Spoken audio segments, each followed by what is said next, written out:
বন্ধুরা, কালকে চেন্নাই আর কলকাতার ম্যাচে কলকাতা চেন্নাইকে থালায় জয় সাজিয়ে একেবারে গিফট করে দেয়। কলকাতা আর চেন্নাইয়ের খেলায় যেই মজা হয় সেই মজা কাল কেউই পায়নি। আসলে কালকের ম্যাচে চেন্নাই প্রথমে টসে জিতে ফিল্ডিং করার সিদ্ধান্ত নেয়, তারপর ব্যাট ধরতে এসে ফিনসল্ট একেবারে 0 রানে আউট হয়ে প্যাভিলনে ফেরে। কিন্তু সুনীল নারিন প্রায় প্রত্যেকটি বোলারকেই চিন্তায় ফেলে রেখেছে। কাল তো সুনীল নারিনের ঘাড়ে ব্যথা ছিল, কিন্তু তারপরেও নারিন চেন্নাইয়ের বোলারদের বুকে ব্যথা দেয়। সুনীল নারিন যতক্ষণ মাঠে উপস্থিত ছিল ততক্ষণই মনে হচ্ছিল চেন্নাই মনে হয় আবারও হারবে আর কলকাতা হয়তো আবারও বাজি মারবে। কিন্তু যখন ওই কলকাতার পাওয়ার প্লে শেষ হয় আর রবীন্দ্র জাদেজা বল করতে আসে, তখন কলকাতার কোমর ভেঙে দেয় জাদেজা। আমি তো কোমর বললাম, আপনারা অন্য কিছু ভাবতে পারেন। জাদেজা এক ওভারেই কলকাতার 2 সেট ব্যাটসম্যান রঘুবংশী আর সুনীল নারিনকে আউট করে। শুধু তাই নয়, তার পরের ওভারে এসে ভেঙ্কটেশ আয়ারের উইকেটও খেয়ে হজম করে নেয় জাদেজা।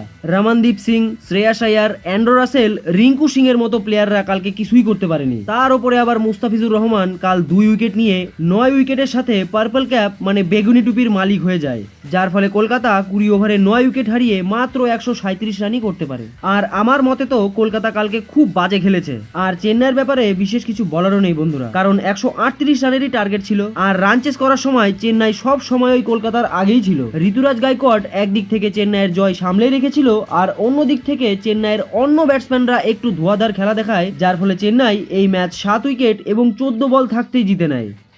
স্পোর্টস জগতের সব রকম ছোট বড় নিউজ পাওয়ার জন্য আমাদের চ্যানেলটিকে সাবস্ক্রাইব করুন এবং পাশে থাকা বেল আইকনটি দাবাতে একদম ভুলবেন না। এই চ্যানেলে স্পোর্টস জগতের সমস্ত রকম খবর পাবেন সবার আগে।